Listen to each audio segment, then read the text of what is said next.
Hello student, welcome back to my channel. आज या व्हिडिओमध्ये आपण पाहणार आहोत बेंझीन। फर्स्ट पाहूया डेफिनेशन।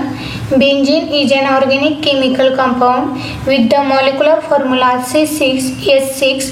बेंझीन हे एक ऑर्गेनिक केमिकल कंपाउंड आहे ज्याचा मॉलिक्युलर फॉर्म्युला आहे C6H6। Next, it is the simplest aromatic hydrocarbon and consists of a ring of 6 carbon atoms with alternating single and double bonds known as resonance structure। हे एक अत्यंत साधे एरोमॅटिक hydrocarbon आहे आणि त्यात 6 कार्बन ॲटम्स असतात ज्यामध्ये ते alternating single and double bonds फॉर्ममध्ये असतात। त्याला म्हटले जाते रेझोनन्स स्ट्रक्चर। हे आहे बेंझीनचं स्ट्रक्चर। हे अल्टरनेटिंग डबल सिंगल बॉन्ड आहे, त्याचंच हे आहे रेझोनन्स स्ट्रक्चर। आणि अदर वेने ड्रॉ केलं जातं बघा बेंझीनचं स्ट्रक्चर हे आहे। ओके।